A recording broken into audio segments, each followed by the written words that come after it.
favorite, isa doon yung love series natin. Yan. Uy, gusto ko yan ha. Kinilig ako sa mga usapan natin at marami ako natutunan. Yan. Oo, sa love series na yun, looking forward ako. Pero na-realize ko, kailangan ko mag-prepare pagdating sa love. Yan! Ako naman na-realize ko, she do all things in love. Yeah! Kinikilig siya. All for love! Pang-apat na yun ha. Alam nyo, pagdating sa love series, pinag-usapan natin yung vocations. Yes. Yeah? Sobrang nagpa-discern ako doon. Wow! Wow! Wait lang. Meron pang nagpa-discern.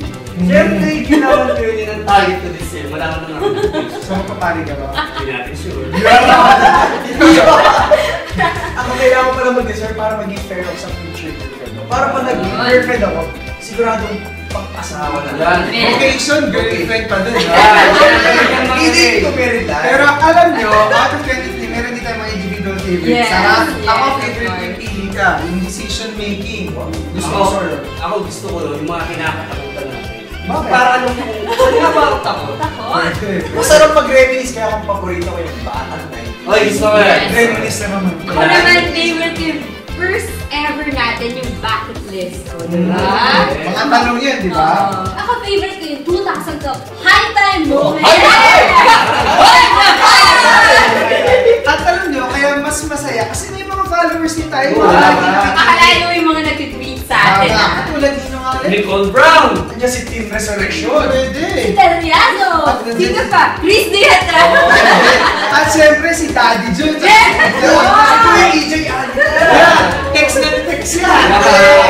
Kaya naman, dito sa High Time, talagang tunay na masaya. Kasi alam nyo ba, hindi na tayo basta kwentuhan ng kwentuhan. Meron tayong mga message na iniiwan sa Oo, kanila. Sabi nga ni. Sabi nga lagi, di ba? Ano ba nandun sa mga kabataan? Kaya naman. Hindi gano'n, dapat na yung idudulot sa kabataan. Yan na. Kaya naman, dito sa High Time, sobrang saya. But it's just the beginning. We are soaring higher. And we will level up the fun! Expect more kwentuhan. Kaya naman, now more than ever, you should join our barkada.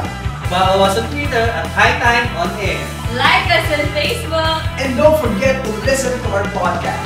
Fun! Kwentuhan! Barkada! It's High Time!